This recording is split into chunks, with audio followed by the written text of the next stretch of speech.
When there's a congressional investigation, the public part of it often plays out here in the House Oversight Hearing Room. House Republicans have vowed to make investigations a centerpiece of their work as a majority. James Comer, the chairman of this panel, will play a large role in what happens next.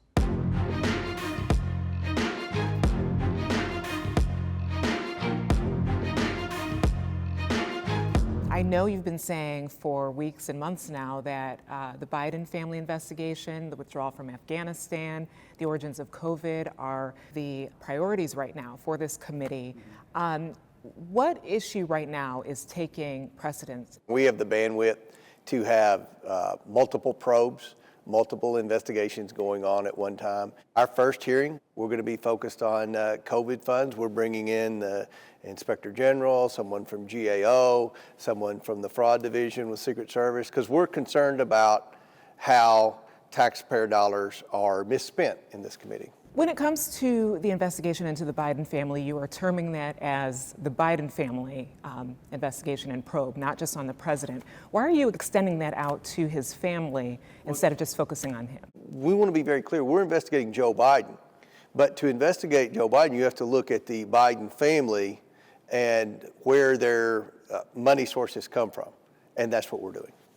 The Washington Post has not confirmed any claims of wrongdoing by President Biden or his family. The president did comment in November on the prospect of congressional investigations that are focused on him. I think the American people will look at all of that for what it is. It's just almost comedy. I mean, but, look, I can't control what they're going to do. All I can do is continue to try to make life better for the American people. Is there any thinking on your part as a chairman that this might be deemed as retaliation politics? We're going into a situation where we realize that there's not a lot of credibility for congressional investigations. Many people believe they're overtly partisan. But look, I apologize to no one for this investigation.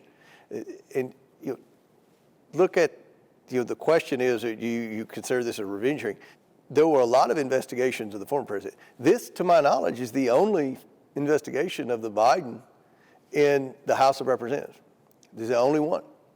And I'm pretty confident that unless something happens, there's not going to be another investigation. We feel this is warranted. Do you think this issue of classified documents does extend out to perhaps scrutiny of members of Congress who may have something at home that either they're not aware of or took after a meeting? Are you going to look into members of Congress? Absolutely. That's going to be, when we bring National Archives in, we're going to talk about this. And there's some people that say the federal government overclassifies documents. I've had a lot of the military members of Congress in both parties tell me one of the problems is the federal government overclassifies. There's things they classify that are no big deal that everybody knows that you shouldn't classify. This is a big problem that needs to be addressed, and it's when you have situations like this, it's an opportunity to fix a problem. When it comes to the makeup of this committee, there are some new additions, and a few of them are well known for some controversial statements they have made last year and since they've been members of Congress. Should they play a role on a committee like this that is tasked with oversight of the government? Absolutely. They're passionate about oversight. We have some of the furthest to the right of the political spectrum members now on the committee, just like the Democrats have the members furthest to the left. I can't promise you today that there won't be controversial things said by members of my side of the aisle. If things get out of hand or become sort of like the circus-style hearings that we have all seen televised, how are you going to handle that as chair, and is that a concern for you? Inevitably, there will be times where someone on one side or the other says something that offends another member or that another member feels is incorrect, and there'll be a parliamentary move or whatever. Hopefully that will be limited, and hopefully we can allow each person to have their 5 minutes. But it's always happened in this committee. I'm sure it'll happen in the future, but it's my goal to keep it under control.